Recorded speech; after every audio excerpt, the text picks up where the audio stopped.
It's time to sit down and relax for the good, the bad, and the sequel Q&A with your host, Doug. Hey there, Doug here. Hope you're staying safe.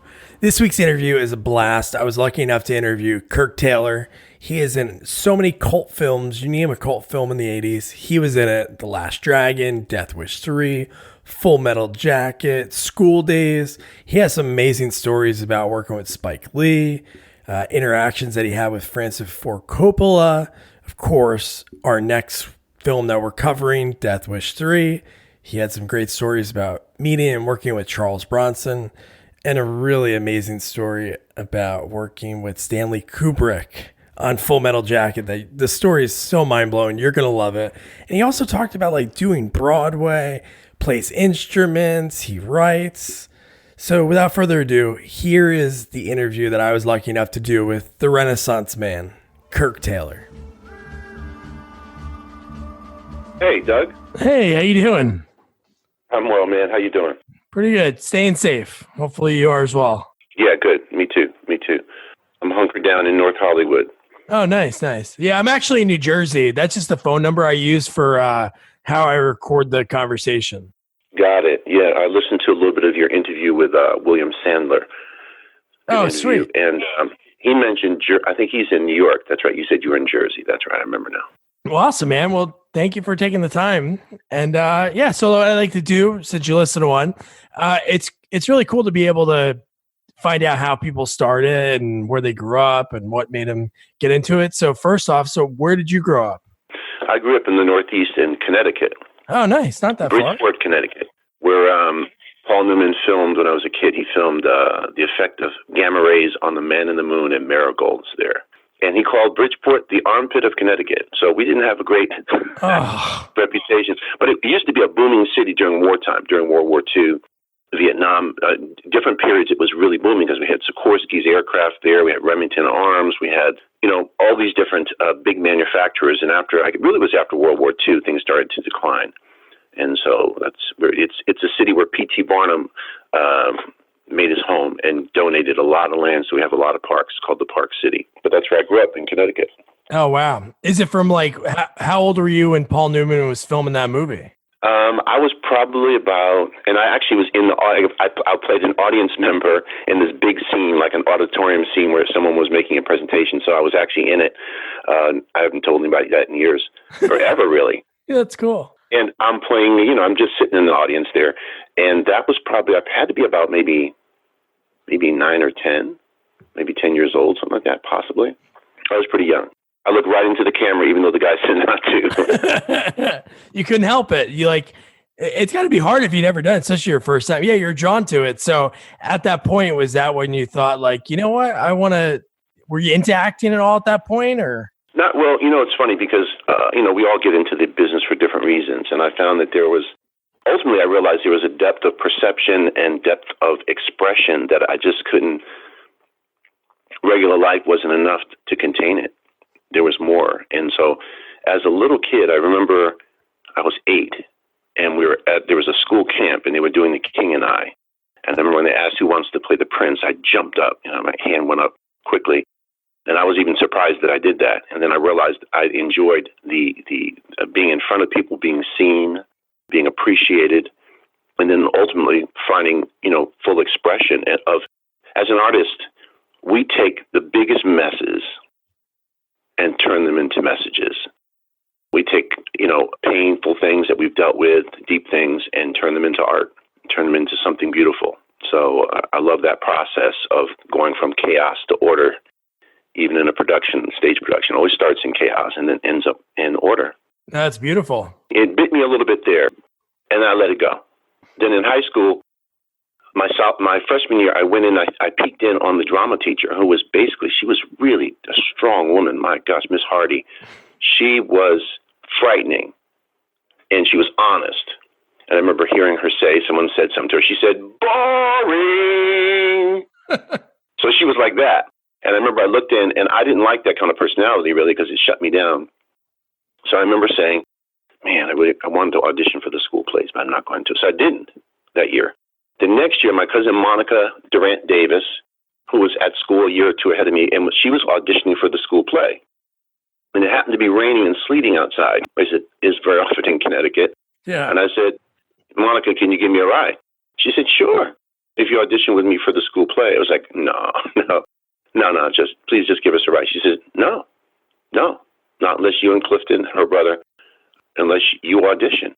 And so I was forced to audition, and I got one of the leads. She got a part in the chorus. She was so upset about that. She invited me to do it, and I ended up as we did Cabaret the first year, and I played the Joel Grey role, the MC. I was shorter then. I grew like 6 inches the next year. And that's where I got the first taste of it. And I remember when I got hooked, I remember the moment, my very first performance, I didn't know if I was doing well or not. My first time, I knew I enjoyed it. I kind of took to it. I liked being up there. It was fun. And I came out from my bow, and the audience stood up and screamed and clapped. And I remember that moment of, I didn't know that you could feel that way. I didn't know that could even happen. And it was so moving and exhilarating. And it was just something. And I realized at that point that I'd be involved in, performances and in the arts for the rest of my life. That's cool. Yeah, it's like a drug when you're on stage and people like react to anything you're doing. So that's pretty cool. So what was your first step from there, like after school, what was your first step to achieve that goal? The first step to achieve that goal was when I decided because I got the lead in the next 2 shows, so 3 shows, Cabaret, I think it was Little Abner, and Pajama Game, with 3 plays. And at the end of it, I was considering, because I played trumpet and I was into music, and I considered maybe possibly going into music more fully. And my drama teacher said no. She said, and go to New York. Because in New York, Strasberg was still there. He was alive, and I studied with him. And Stella Adler, Brandel's teacher, was there. She was amazing. Oh, wow. Elaine Aiken and a lot of other great teachers. So I went to New York, and that's when I really understood about the role of an artist and the depths that we could share with an audience, and how we can, really touch people's lives. I mean, I heard one person say that Washington is the seat of power, but Hollywood is the seat of influence. And I started to get that when I was in New York, and had that, as I said, I had a chance to study with Lee, and then I started getting roles. Like my first lines in a film, Cotton Club, Richard Gere, the Hines brothers, all those folks, Diane Lane, I think it is. I think it was Diane Lane. Yeah, no, it's her. Yeah, it was. I had a role as a special ability extra, and they had our hair fried down, and they had these costumes. Coppola kept you there all day, even if you didn't work. So you got paid. It was a great paycheck. But I remember hearing one of the other actors say something about the scene that was coming up, in which James Remar was going to be in. He played Dutch Schultz, opposite Fred Gwynn, Herman Munster, who played one of the other characters. I forget his name, Lefty or something. Frenchie. Yeah, Frenchie. And so this guy said something about, I don't know if he said champagne or something like that. He said, man, they should get some champagne. I was like, they should get some champagne. And I ran across the room, and I grabbed the champagne bucket and started moving. And I got confronted by these 2 ADs. What are you doing? I said, I was thinking, because this is such a special occasion, Dutch Schultz should get champagne compliments of the house. They said, we don't pay you to think. We pay you to clean dishes off the table when we say action. Go back to 1. I was devastated. Wow. So I'm walking back, and I look over, and Francis Coppola's there with only maybe 1 or 2 people around him. He's fairly close. I could go to him right now, and I turn and start running toward him, and those 2 ADs coming from different directions tried to cut me off. I got there just in time to say, Mr. Coppola. He looked at me, and I regretted it immediately. But I figured I should continue to go. And I said, since this is such a special occasion, shouldn't Dutch Schultz get some champagne compliments of the house? And he looked at me, and he said, this man has a creative idea. Put him in the scene. Bring out a case of champagne and 4 champagne buckets with ice. And that's how I got my first line. I actually improvised the line, and they were mad because they didn't know I was going to speak. Because in those days, if you got upgraded to like a day player, principal, whatever it was, principal for the day, they had to pay you a lot more money, and they had to continue to pay you that for the rest of the time you're there. And they were going to be working for months and months at a time there at Kaufman Astoria Studios. So I improvised a line with James Remar, and I said, Mr. Schultz, compliments of the house. And he looked at me, he says, he didn't know what was going to happen. He looked at me, he says, he smacked his wife. He says, hey, look at that. Look at that. He says, you know what? If you can hit the ceiling with the cork, there's $25 in it for you, or something like that. So that was like totally spontaneous, and they kept it in. So that was my first lines in a film. And then I continued on with things like, there's something called Street Walking with Julie Newmar and Antonio Fargas and Melissa Leo, who's won an Academy Award last few years. Yeah. And I played a street hustler, basically a pimp, in that one. And it was a fun role. Leon was in it. Got that. And then from there, I met Michael Winner, who was the producer of some of the Death Wish films. Oh, sweet. And Michael, I wore that shirt from Street Walking. I wore it to the audition. He said, I like that shirt. And then we talked. I think I read for him. And then he said, you're hired. I said, what? He said, you're hired. You're going to play the giggler. He says, and I want that shirt. So I had to, did I actually wear the shirt? I think I had to send it to them or something so they could try to recreate it. But it was like a black sleeveless T-shirt with these studs that went around the shoulder and arm. That is awesome. So then I'm in England. Well, we shot 2 weeks in Brooklyn, I believe, where we did some exterior stuff. And then he had a city built. He built New York in Elephant and Castle, I believe is the area. We got there and they had recreated New York. They had spent millions of dollars on it, but they knew they would save millions of dollars because they paid the extras there like 40 pounds a day, which was nothing compared to, I think we got like 100 at least for $99 for extra work back then. So I'm in England, we start shooting, and it was quite an experience working with Michael Winner, who was his first time direct. He was part of the Death Wish series coming up to that number 3 when I did, but he didn't direct, and this is the first one he directed, and he was a bit of a monster for actors. At one point, I was coming up with some creative ideas of how I wanted to not just run, but I wanted to humiliate people as I ran from them, that kind of thing. And I'm walking and thinking, and we're on the street in Elephant and Castle, and he says, Mr. Taylor. I really didn't hear it clearly. My mind was distracted. Mr. Taylor.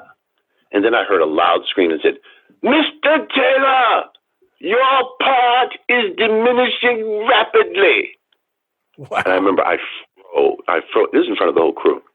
My part, think about threatening an actor with that the role that they have is going to be cut down. That's a terrible threat. So, but what it does, and directors should know that too, you have to be, you're asking for these artist types to share their inner self with you. And so you just need to approach it with kindness and gentleness. And that wasn't the way to do it. So I actually made a decision at that point. I said, nah, because I was going to run backwards in that particular scene. I was going to be running and then turn backwards and run to say, like, you can't even catch me if I run backwards. Yeah. But I didn't do that because it was he shut me down. And at one point, I remember there was a fake newspaper that someone had printed up. It looked like a real newspaper. It said, the Gazette or something. And on the front page, it says, Michael Winner killed by falling scaffold. All 200 crew members claim responsibility. Oh, my God. That's what the paper serious. said. So he was I liked him personally, but he was he had his idiosyncrasies for sure. Did he have like his vision and that was it? He didn't really like input from other people? No, I think he did want input, but if he didn't like it, he would try to crush you. Oh, okay. Like you could try to bring stuff up. But for the most part, I think it's close to what you said. It's close to he wanted to keep his vision, but he would be open to certain people. And even to me, but at that point, because he came at me so strong I wouldn't even do anything wrong then. I was preparing. Does he not know that actors need to prepare for scenes? You don't just step onto the stage, but there's a process that we go through, different processes for different actors. But we have something that we have to do to get ourselves up to speed and ready to go. And so I was doing that just by thinking about how I was going to approach the scene. And the giggler is really fast, and I was just, even the outfit was part of a invention. I had that do-rag type of almost like an Arab head thing. That was added at the last minute. I was talking to the costumer. She said, he's really fast, so maybe this would be good because it would kind of, swing behind you as you ran. And so that was added in. And he didn't create the most accommodating environment, but he got the job done. And Bronson was just lovely to work with. My goodness. That's awesome. So generous.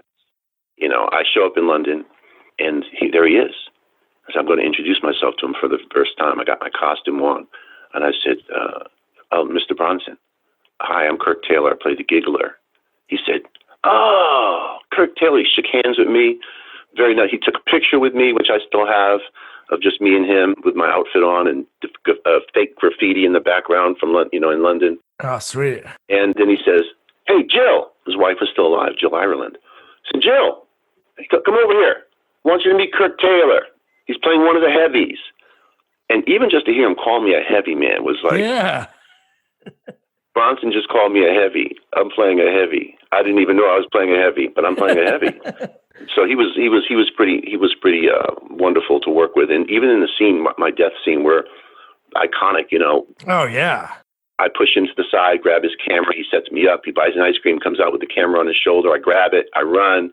And I did the first take. And he said, son, push me harder. I was like, okay, sir. Yeah, yes, I will. And so, he was like in his 80s. So I was like, I'm not going to push him that hard. I'm not going to push him that hard. So I pushed him again. And he said, no. Push me hard. Push me hard. I was like, okay. It's your funeral, Mr. Bronson. And I came and really pushed him, and he bounced against the fence. But then he pulled that long gun out, the Whitley 475 Magnum. He shoots a modified rifle. It was just invented around the time of release. It shoots a modified rifle cartridge from a handgun. And it's hilarious. As he's taking it out of his jacket, he's got to take it out for it's like 2 minutes, like it's coming out. The barrel's not out yet. And then he shot me, and they had put a bulletproof vest on me with, first of all, I was a little disturbed that I had a bulletproof vest on. I said, why am I wearing a bulletproof vest? And then they put plate on the center of my chest and center of my back.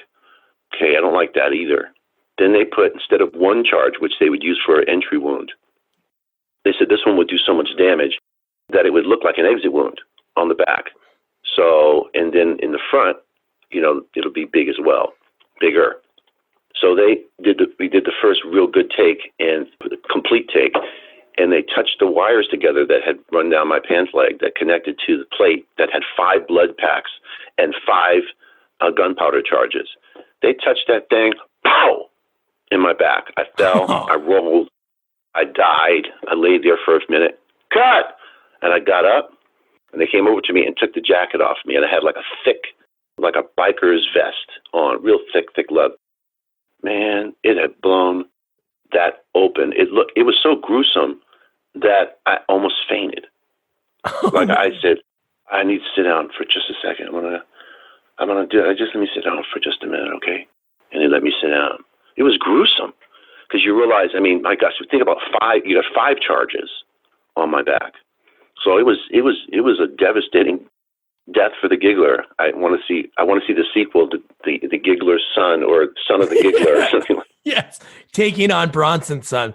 But were you a fan of the first 2? Were you a fan of the first 2 movies? Oh, I had seen them, and I thought I was fascinated by them. Bronson was such a charismatic, mysterious kind of person, and it really captures your imagination. Because I think all of us, in our hearts, we have a desire to see justice happen, right? Yeah. And somehow you just know you never can get it here because I think it's in another realm. It's in eternity, because you can't make things right. When you kill somebody, if you hurt somebody badly, you can't take it back, really. It can't be fixed. And that's the ultimate loss, right? And so Bronson had his family, a Kersey character, had his family taken from him.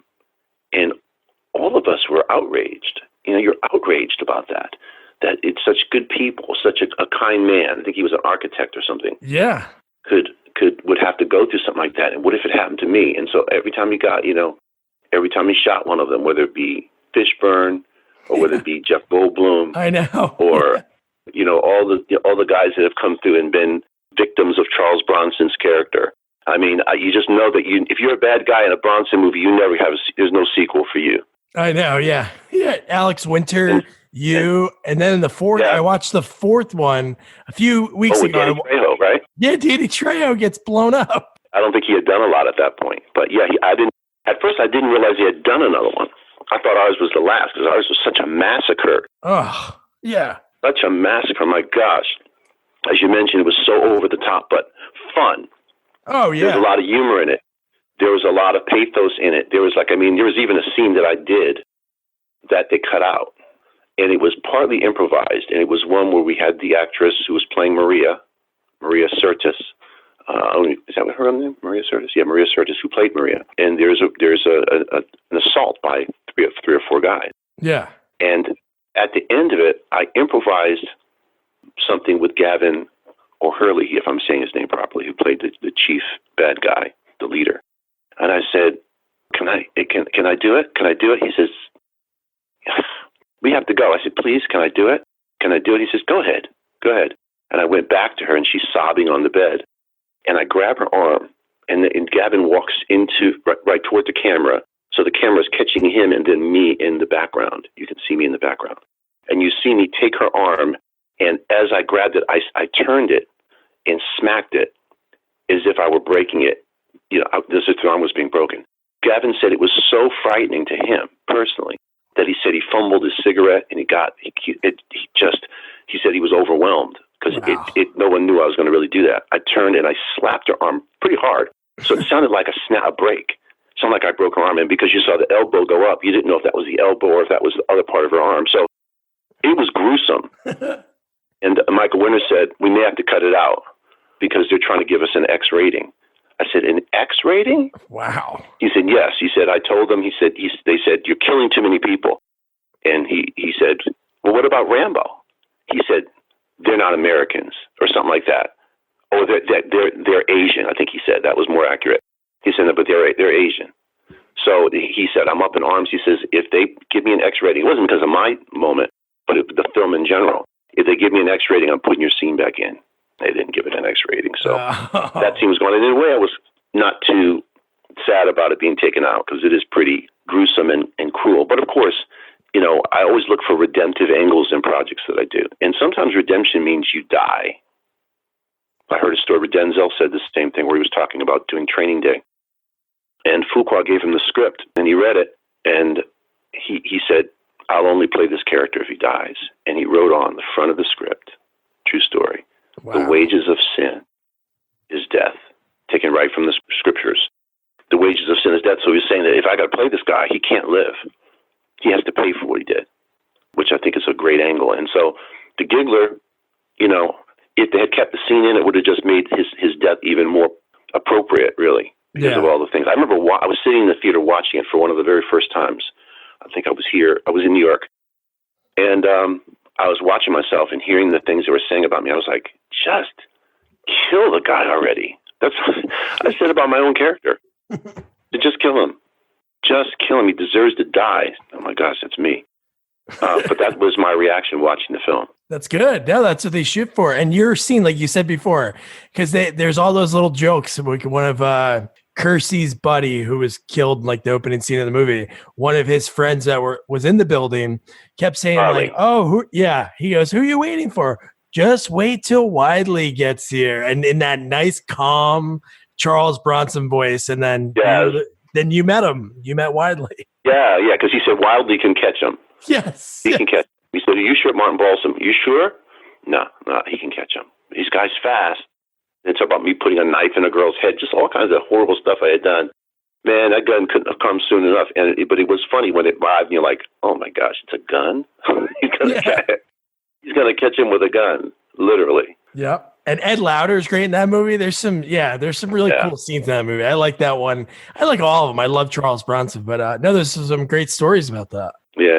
It was fun. It was a lot of fun. And while I was there, I made the transition that kind of changed my career, to tell you the truth, because I heard that Stanley Kubrick was in London, which I don't think I knew, and he was casting Full Metal Jacket. But I knew that couldn't be possible because I had already auditioned or sent a tape in to Bob Anthony in New York, probably at least a year before that, maybe longer. So I knew it couldn't be the Full Metal Jacket I was talking about. Was I wrong? Yeah, because Kubrick is known for taking, a tremendous amount of time to shoot stuff. And so when I found that they were still casting, I called up, did a British accent, and acted like I was an agent. I said, hello, we have an actor here, Kirk Taylor. He's working with Mr. Bronson. Mr. Bronson loves him, and we think you will as well. Can we bring him in? Can we send him in for you to have an interview with him? And they were like, sure, send him in. That's cool. And so I got an audition through, a little trickery there. And when I got there, Mr. Kubrick wasn't there. It was Leon Vitali, who was his right-hand man. He was in Barry Lyndon many years before, great performance. And so Leon was his right hand. And so I think he's here in California now. And Leon said, we're going to put a camera on you. We'll have you, talk a little bit, read a scene, et cetera. I said, can I tell Mr. Kubrick a story? And they said, yeah, go ahead. So they put the camera on. I said, hey, Mr. Kubrick, how you doing? He says, it was show and tell at school. And little Johnny had his turn to tell about his family. And the teacher said, Mr. Johnny, tell us about your family. He stood up. He said, yeah. Right. Well, I had a brother who went to Vietnam. He got shot in the ass. She said, oh, no, we can't say that in school. Say rectum. I said, rectum should have killed him. So that was the story I told Kubrick. That caught his attention. My Vietnam joke. Wow. That opened the door to, it was my Uncle John's joke too. And that opened the door for, he sent me, at that time I didn't even know what it was. He said, Stanley's going to send you a fax. I said, a what? This is like in the 80s, right? 85, I think it was. And I said, what fax? She said, well, you can literally send paperwork over a wire. I was like, oh my gosh, that's cool. So I'd never heard of it. And he sent me 2 or 3 scenes and I auditioned for several roles.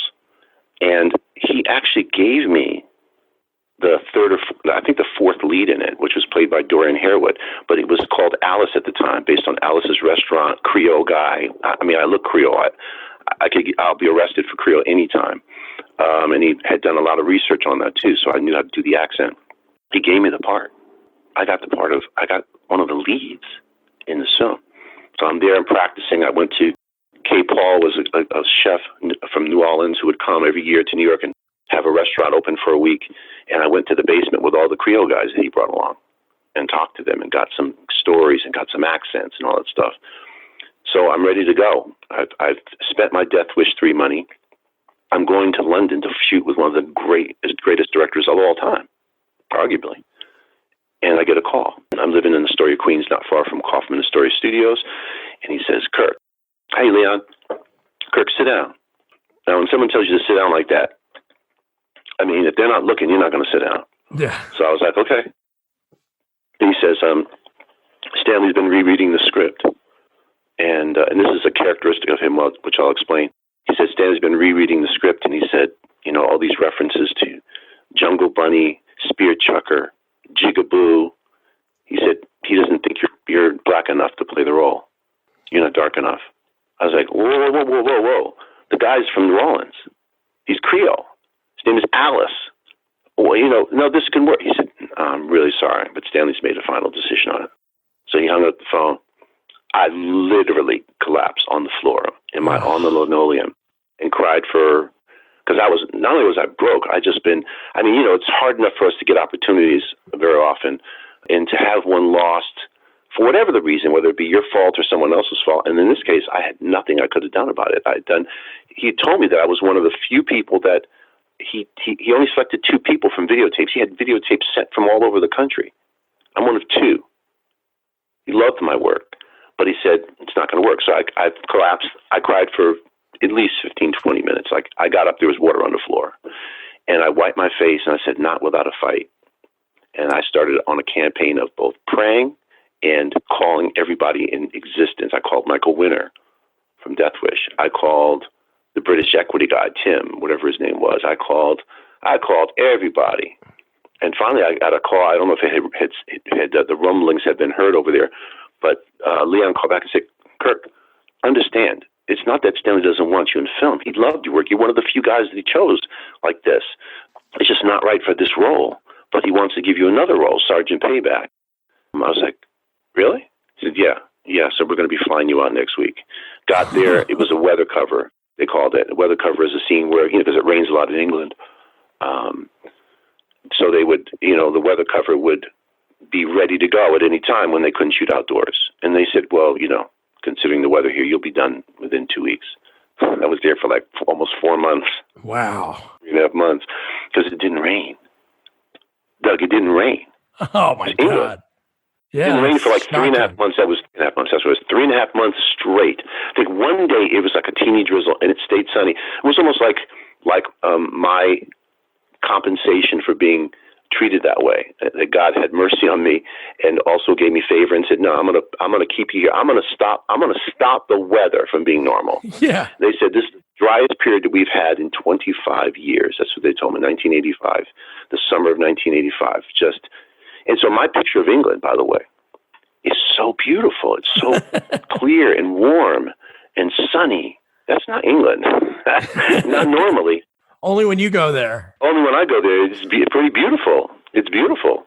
So that's my memory there. But, I had a great time working with Kubrick, and he was an amazing director. But he often, what I was going to say before, is that he said he would have to fight to get back to his original vision. Because as you collaborate, he said, there are people coming with good ideas, but sometimes the ideas take you off of what you were originally going to do.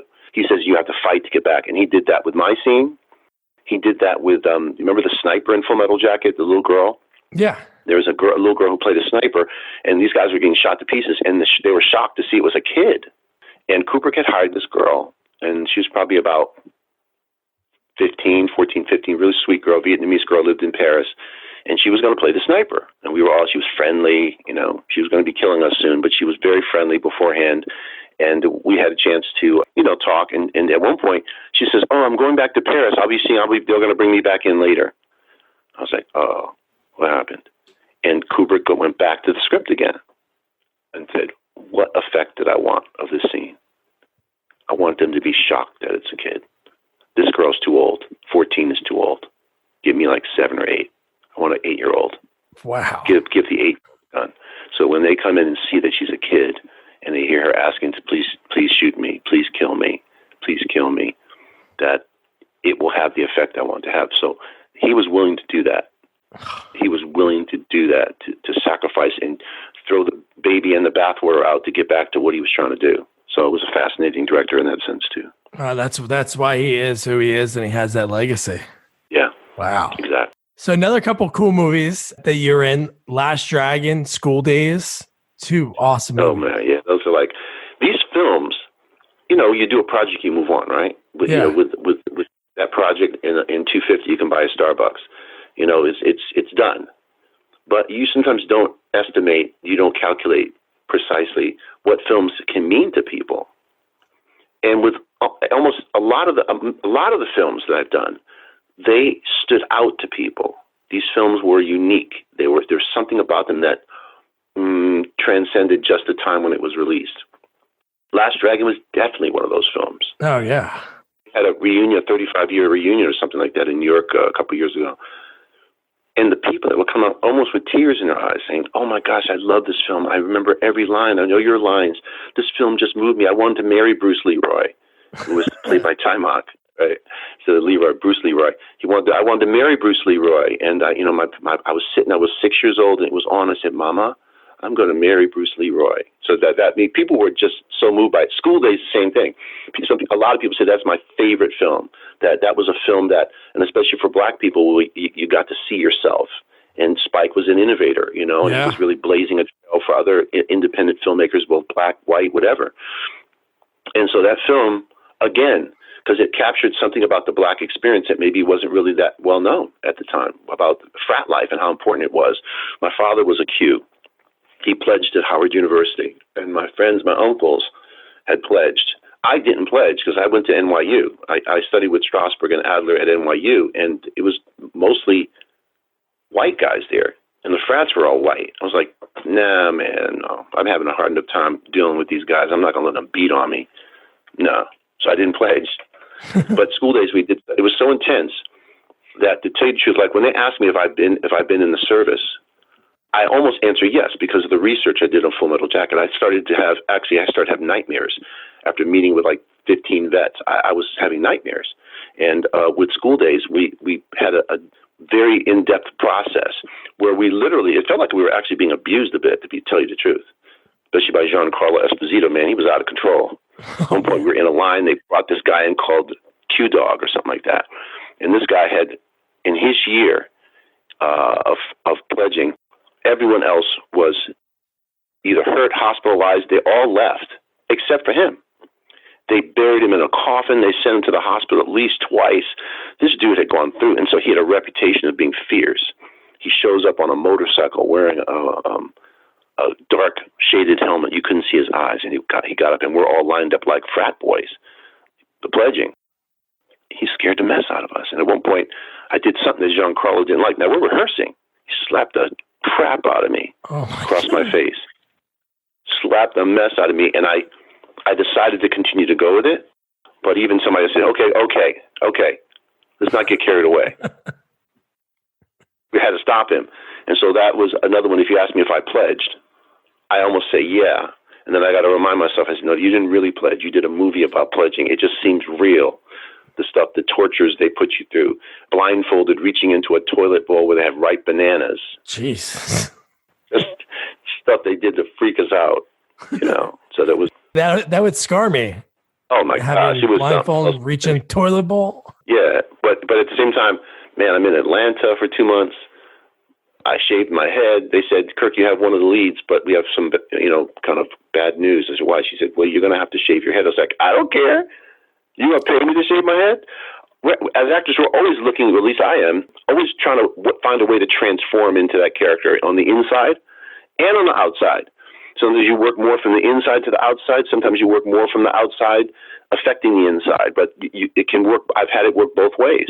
And so you're trying to find a way in. You're trying to find something unique, something different that you haven't done yet, a look that you haven't tried. Olivia used to love to do that. Brando did too, like finding something special. And when they told me they're going to shave my head, I was happy as I could be. Shave it. Shave it every day. Every other day. It was like every 2 days. A guy named Larry Cherry was our barber. And Larry Cherry would come and shave our globes. And a funny story, when I was as we were having our heads shaved, I took pictures of guys before they're sitting in the chair, and as they're being shaved, I'm taking shots, right? It's hilarious. So I have Spike with his afro, and then Spike with a mohawk. Well, not really a mohawk, but it's actually one right down the center where it's like a giant part in the middle of his head. And I'm taking pictures of them. And finally, it's my turn, and I sit down to get my head cut, and someone's taking pictures of me. And he messed most of the pictures up, by the way. He had cut my head off. I mean, the whole idea was to get my head. He had it too low. It's only up to my eyebrows. So I had to go into to really see what I looked like. I went into the bathroom there at this facility we were using. Now, I didn't know. It was almost like a funhouse mirror where you step closer and it goes up and you step back. And I stepped in at an angle and at a distance that made my head look like it was 3 feet tall. It was frightening. I was like, oh my God, I look horrible. I look horrible. Look at me. Look, and I stepped closer and my head went down. I was like, oh my God, I can't believe this. So it was a mirror it was the distortion in the mirror that literally made my head jump up. So it looked like I had a cone head, like the old Saturday Night Live, the cone heads. Yeah. Dan Aykroyd and those. I looked like a cone head to myself, at least. I panicked. I had panicked because I was like, oh my gosh, I'm going to look like a monster on screen. And then my head, and then I stood back again. It went up. I stood back again. It went down. And then I laughed. But I wasn't laughing at first. Yeah, but those are really all those. Even Cotton Club, Death Wish, Full Metal Jacket, Last Dragon, School Days. All really. There's even a cult behind most of those films. Oh yeah. Every time I've gone for. I just hear people talking about. I think we had our anniversary of School Days too at this rooftop theater in L.A. And I was getting the same kind of feedback about how much they loved the film, how much they loved School Days, what it meant to them to see themselves on screen, the college life that they had known. People watch it multiple times. It's like some people say they watch it all the time. I think you and your father used to watch Death Wish, right? Yeah. No, my dad, again, nowadays, like I have a daughter. It's not like I would show her Death Wish at a young age, but I think my dad showed me Death Wish at way too young of an age. And like, it's pretty honestly, they're like the first two are pretty graphic. And then the third one is just like over the top. Obviously there is one, it seems like every one of those movies has, if you date Paul Kersey or related to him, yeah, you're going to die. I know. It happens all the time. What was that girl's name? Rafferty or something that in Death Wish got in a cab and I was like, oh, Lord, here we go. She's dead. And we got her. Yeah. He went and checked his mail and you guys were following her. Yeah, and then like punched her in the face and put the car into neutral, and then it just exploded in an intersection. Did I really do? Did we really do that? Yes. How horrible! Yes. Oh my gosh! And at that time, as artists, you're so excited about getting your first work, but as you get older, you start understanding that. Well, put it this way: it would have to be, the wages of sin is death on some level for any kind of character that I played that was that evil. It's just, I believe that it's coming anyway for that kind of lifestyle. So yeah. But no, you're right, man. You got to think there was a 5-year stretch, just looking at probably when they started filming and when they came out, like all these cult movies that people love. And then after that, you're on a show that I loved growing up, Ghost Rider. You're on 4 episodes of that. Yeah, that was fun. I mean, that was a cool show. That was the first time. Well, it was the second time I did recurring. I did a recurring. I didn't really have many lines on this one, but on One Life to Live, I think it was, Kevin Bacon was on at the time, and I played a football player, Cliff. And so I was on for more than one episode for that.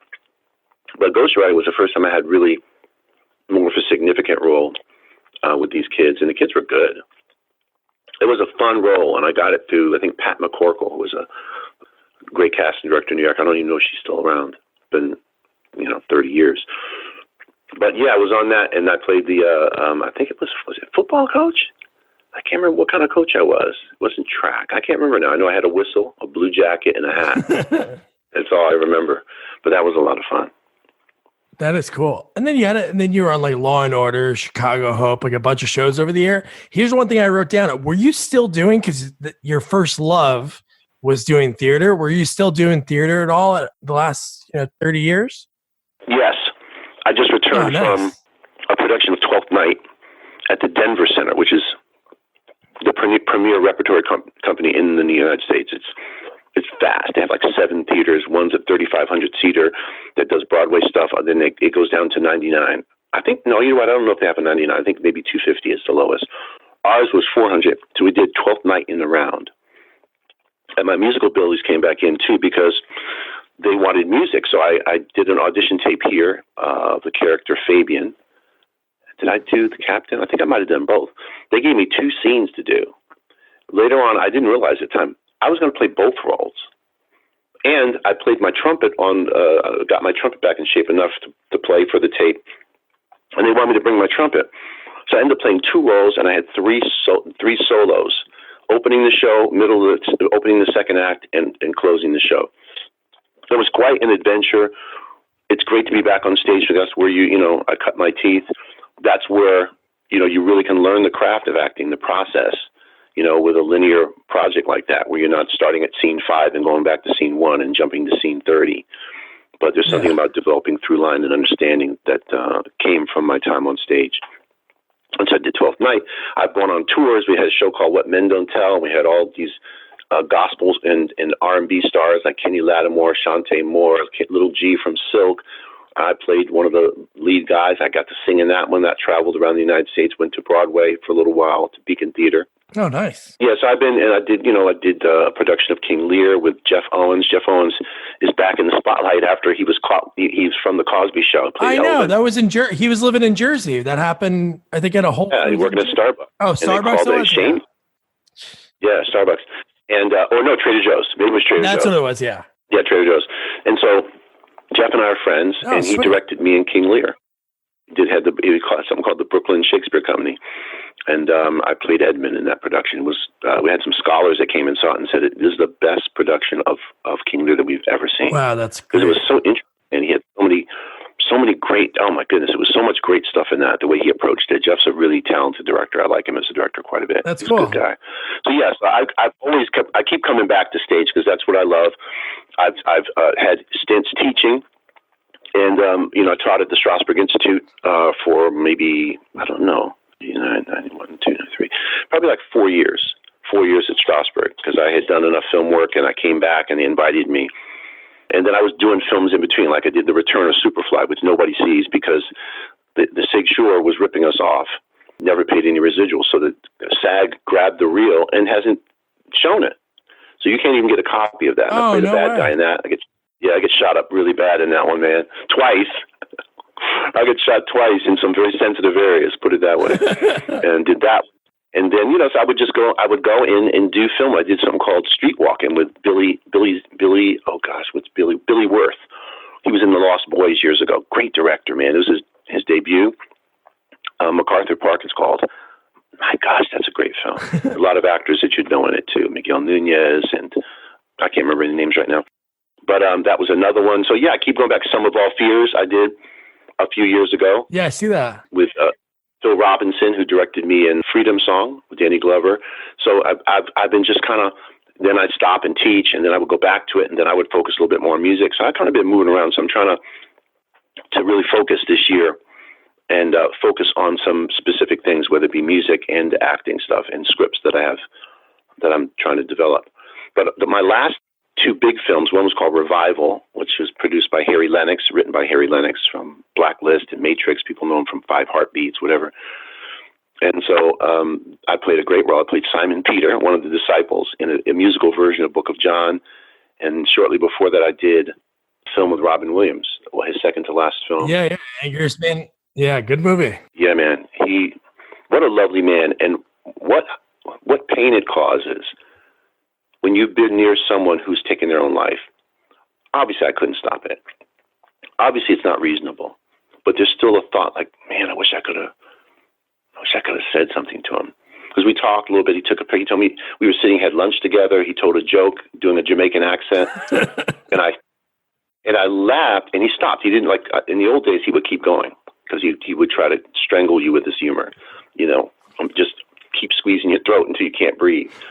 But he stopped. And I remember my first reaction was like, oh my gosh, that was really funny and good. And I was like, wow, it's Robin Williams, of course. It's Robin Williams. But he had I met him once before and did extra work on a film called The Survivors with Walter Matthau and them. And we had some interactions on set. It was very different. I could see that something was going on. I felt that it just looked a little melancholy, a little bit, I don't know, not up to speed, not the same energy at all. And took a picture with me, which I'll treasure. Took one with Mila Kunis and left. And then, his series was canceled and other things happening. He had that brain problem. He killed himself. And it's funny how it's not funny, but it's strange about how the death of somebody that you've been near can affect you. I mean, of course, death of family members, that's another category and level.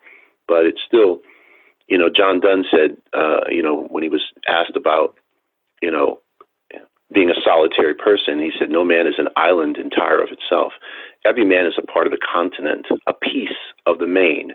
If a clod to be washed away by the sea, Europe is the less, as well as if a promontory or a manor of thy friend or of thine own were. Every man's death diminishes me, because I am involved with mankind. Therefore, send not to know for whom the bell tolls. It tolls for thee. Wow. And that's how I felt with his death. It's funny how it affected me and put me in a different headspace a little bit. It was a very sorrowful thing, but he's not struggling the same way anymore. So God bless him and his family. That's true. Wow.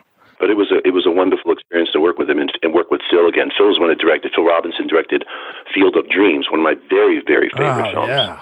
He's a monster.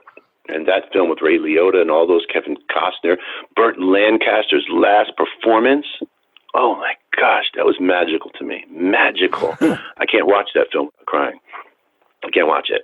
Wow, you love this. This is so cool. Just from your friend's sister putting you on, and you try out, you get the role, and then look at you. You love this. It's so cool to hear that. Yeah, I do. I really enjoy it. It's a lot of fun. It's challenging. It's challenging, because you never know exactly when you're going to work. That's where a lot of us are trying to create our own projects. My wife is moving. My wife's a script supervisor, so she's in the industry. She's working steady, fairly steady. She just finished a show called LA's Finest with Gabrielle Union, Jessica Alba, John Sally, the basketball player, who's just amazing. He's so tall that I met him at the cast party a month ago. He's so tall. It just is so intimidating. It's like unbelievable. And at one point, Rochelle said, "John, I want you to meet my husband, Kirk." And he started looking around. He was joking, though. He was looking over my head and said, "Where is he? Where is he? Where is he?" And then he looked down and started laughing. It was just, I think is he 7 feet tall? He's got to be. It's just ridiculous. Yeah, but so she's on that show, and she's moving in. If they do a third season, she's going to be directing next year. So we're all making transitions to make things work during the times that we're in. And I got a lot of great music that I've written over the last 20 years that I always put on hold after I get a project. I say, I'll get back to that. So I'm getting those things recorded and have some scripts. So yeah, I'm trying to reinvent myself this year as we move forward. What other instruments do you play? You know, you mentioned the trumpet. I play piano. Oh, nice. I play trumpet and piano. Although I haven't played, trumpet for the audition. Yeah. I haven't played in 20 years, right? So they said, we strongly recommend if you play instruments. I was thinking, trumpet's a portable instrument. It would be perfect. But even though it's not time period, why is a trumpet that we know with 3 valves wasn't introduced until maybe the 1800s? But I'll do it anyway. And so I start practicing, and I can barely play. Trumpet's an unforgiving instrument.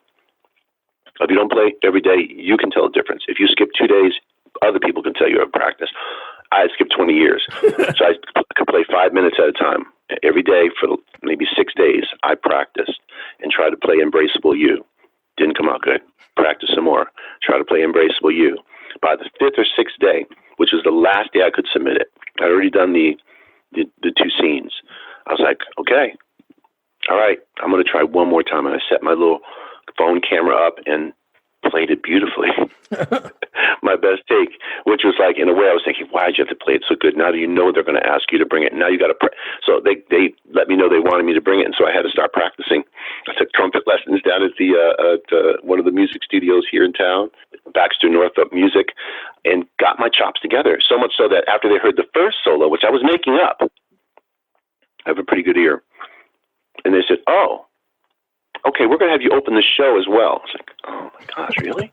And then they said, "You know what? We're going to have you play in the third. During the third number, where everyone's out, we want you to have the trumpet there too." I was thinking, that's going to make it so hard because I have to run off stage, put my sword down, grab the trumpet, put on mute, go in a side room for 10 seconds, and at least warm my lips up, because I was at a point where if I hadn't practiced for an hour, I hadn't played for an hour and a half, the first few notes wouldn't be good. I'm in performance. I can't have a few bad notes. I only have 16 measures to take the solo, or 8 as in one of them. So I did it. I had a quick change that was astounding. I had like 3 minutes between scenes because I was playing trumpet up front, and then I became the captain. I had to run around stage as I'm taking my clothes partially off myself as much as I can get. I run downstairs. There are 4 dressers waiting for me. 4 dressers. And one of them grabs my boots. Another one starts on my pants. Another one starts to put my wig on. Another one starts to put, the same one starts putting my beard on.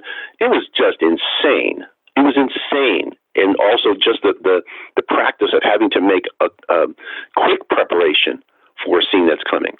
Not easy, because usually you want to take some time. But I had to prepare for one scene, and then 3 minutes later, I had to be in another scene in a totally layered costume with suspenders and all kinds of craziness, a sword belt and all kinds of things. So it was, oh my gosh, what an experience. And I was glad to be in Denver, but glad to leave, man. It was getting cold.